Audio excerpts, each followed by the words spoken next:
Uno de mis géneros narrativos favoritos es la novela histórica, y eso fue una de las razones principales por las cuales escogí leer este libro. Pero tengo que decir que las expectativas que yo tenía antes de empezar a leerlo eran bastante amplias porque, en primer lugar, este autor se había ganado becas para ir a investigar a Europa, para tener material para escribir este libro. Y más que todo, este autor ganó un premio muy importante gracias a la escritura de este libro. Y no solo eso, sino que también toda la crítica literaria lo alabó mucho. El libro, la narrativa, la forma de narrar, qué sé yo. Entonces era un libro que tenía una trayectoria como de mucho éxito, muy exitosa. Y el autor, que antes de publicar este libro era más bien desconocido, se hizo bastante famoso gracias a haber escrito este libro.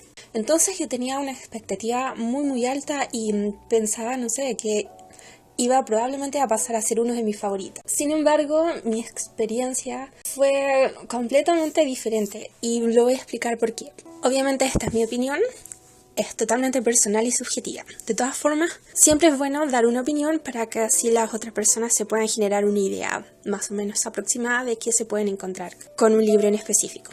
Bueno, entonces este libro no es un libro muy grande, es un libro de unas 300 páginas más o menos y, como se puede inferir, es un libro dividido en 3 partes. De hecho, el título se lo debe a este hecho de que el autor escogió a 3 pintores, o artistas mejor dicho, protestantes franceses, específicamente hugonotes, del siglo XVI.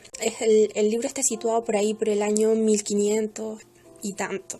Justamente esa época donde 2 sucesos históricos muy sangrientos se estaban llevando a cabo en el mundo, particularmente en el mundo occidental. Por un lado estaba la conquista de América, donde los españoles, y no solamente los españoles, sino que diversos pueblos europeos vinieron a América y obviamente cometieron las atrocidades más horrendas que se puedan imaginar con los nativos. De hecho, según estudios se dice que en un principio habían, ponte tú, 80 millones de indígenas y que años después de la conquista la población general se había diezmado en un 90% más o menos.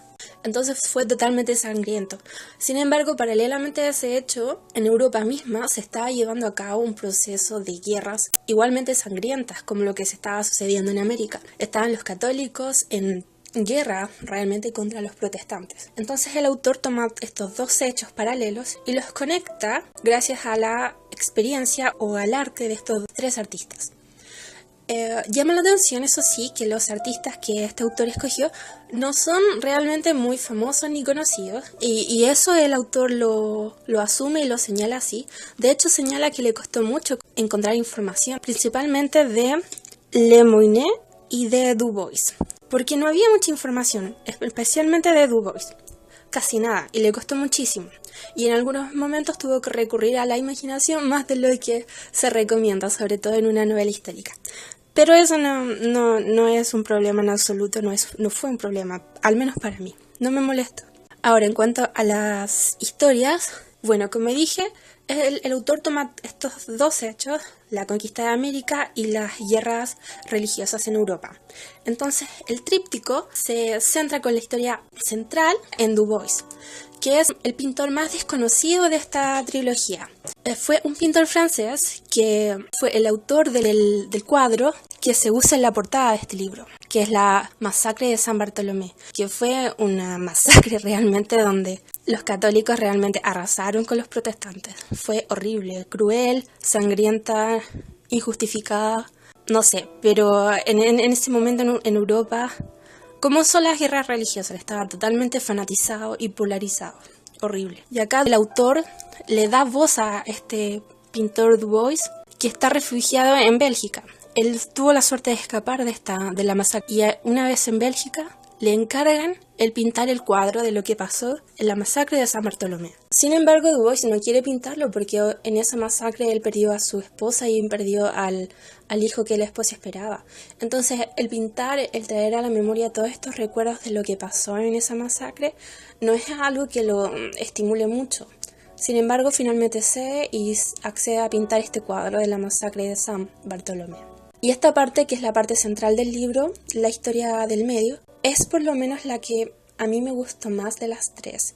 Y la razón es simplemente porque Acá el autor utiliza un estilo narrativo que es darle la voz al personaje, en este caso a Du Bois, para contar su historia. Acá no hay un narrador externo, sino que el narrador es el mismo pintor que rememora cómo fue su vida en Francia, cómo era su vida conyugal, cómo fue su vida de pintor. Y rememora y cuenta cómo fue haber vivido en esa guerra religiosa, sobre todo en esa masacre. Es realmente conmovedor y la narración que hace el autor es preciosa. A mí me encantó y en ciertos momentos realmente me conmovió. No obstante, esta fue la parte donde el autor tuvo que recurrir más a su imaginación, porque él fue a museos, fue a bibliotecas a pedir información sobre Du Bois. Sin embargo, no había casi nada. Es un pintor bastante desconocido. Pero esa narración, la central, me gusta mucho. Muy sentida, muy real. Es como que te hace vivir y sentir todo el sufrimiento que tuvo que pasar el pintor. Y se te hace tan real que, no sé, te emociona. Me gustó mucho. Ahora, las que me gustaron menos fue, en primer lugar, el libro abre con la historia del pintor Lemoyne, que era un cartógrafo, también dibujante y pintor, que se embarcó en una expedición desde Francia hasta América. La idea de esta expedición era comenzar una colonia francesa, y ellos llegaron a lo que es ahora Norteamérica. Y allá, este pintor quedó tan fascinado con lo que vio, no solamente con los indígenas en sí y el paisaje, sino que al ser el pintor, le fascinó tanto el arte de estos indígenas, la forma en cómo usaban los colores, la forma en cómo se tatuaban el cuerpo, que realmente lo fascinó y los hizo admirar a los indios Timucua de Norteamérica. Y de hecho él mismo pidió ser tatuado por ellos. Y acá el autor, en esta parte de la narración, utiliza el estilo narrativo distinto al que utiliza en la historia del medio. Acá se utiliza como un estilo más de crónica. Acá el pintor Lemoyne no tiene voz, no habla, no da su opinión, sino que es un narrador externo, un cronista, digámoslo así, quien va narrando la historia, relatando. Entonces se te hace un poco frío y en ciertos momentos se te hace como estar leyendo un libro de historia, porque el autor da tanto detalle que es como en ciertos momentos es un poco innecesario, porque si uno quiere detalle puede ir a un libro de historia y investigarlo. Sin embargo, en un libro narrativo, por lo menos yo lo que busco más es una historia que me conmueva, que me haga vivir y sentir cómo hubiera sido la vida en ese momento, qué es lo que el pintor vio, qué fue lo que lo conmovió. No sé, un estilo más narrativo que de crónica. Sin embargo, en este segmento, el autor, no sé por qué razón, eligió un estilo más de crónica para ir narrando los detalles, y en ciertos momentos se te hace muy pesado porque es como muy descriptivo, demasiado descriptivo, y no es necesario, en mi opinión. Finalmente, esta historia de Lemoyne termina en el momento en el que los españoles llegan a Norteamérica, que en ese momento no era Norteamérica, sino que estaban recién en la conquista, los primeros años.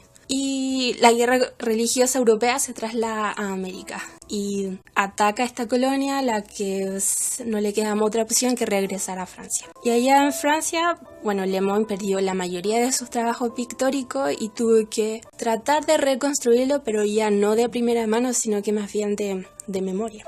Y la tercera historia, que personalmente fue un poco más confusa que la primera, es la historia de Braille. Lo siento mi pronunciación, no tengo idea cómo se pronuncia, pero es algo así. Este es un grabador, un artista, digámoslo así, porque practicaba diversas formas de arte, también francés. Los tres artistas son franceses. De Braille también es francés. Él le impactó tanto un libro de San Bartolomé de las Casas que leyó, que hablaba sobre todos estos abusos que estaban cometiendo los conquistadores en América, que él quiso grabar e ilustrar estos libros que hablaban sobre la conquista americana. Y ese fue su labor principal. Entonces, no obstante, él nunca viajó a América. Todo lo que él pintó lo pintaba por lo que le contaban otras personas que sí habían estado acá. Y lo que caracteriza más a esta parte de la narración, que es la última, es que acá se mezclan diversas voces. Es como una narración polifónica, porque por un lado está de Braille, por un lado está otros personajes que también narran su historia, personajes secundarios, más bien terciarios. Y lo que me gustó más, que fue un poco novedoso o mágico y que le dio un toque especial a mi parecer, fue que el autor se metía también en la narración a expresar cómo había sido su proceso de escribir este libro. daba como su propio testimonio, el autor Pablo Montoya. Y lo encontré muy interesante porque él contaba su periplo por Europa, tratando de encontrarse y de conectarse con estos tres pintores que habían vivido siglos atrás en una Europa totalmente diferente de la de ahora. Y esa mezcla de narraciones de diversos personajes, si bien es confusa y requiere gran concentración del lector, llega a ser interesante, sobre todo en las intervenciones del mismo autor, que le da un sentido más real y más sentido, y te hace, no sé, sentir el libro un poco más cercano. Ahora, como consejo general, se recomienda leer este libro no solamente con el libro en la mano, sino que ir chequeando con un computador o tomando notas al margen, para revisar después, ir a internet y revisar los cuadros de los que se hablan, revisar un poco la biografía de los pintores en lo posible, revisar un poco la historia, para así poder darle más sentido al libro y poder entenderlo, porque es un libro complicado en cierta forma si es que tú no sabes nada sobre la conquista americana o sobre las guerras religiosas. Se te va a hacer un poco frío y difícil como de internalizar. Pero si puedes ir haciendo esta tarea paralela de ir yendo a internet y revisar un poco estos cuadros o de qué se trató la masacre de San Bartolomé, qué sé yo, se te va a hacer mucho más lógico y más cercano y vas a poder conectar mucho mejor con los artistas que se nombran en este libro y con los diversos sucesos que se van sucediendo. Entonces, como resumen general, diría que es un libro interesante que está de camino entre ser una novela y el ser un libro histórico.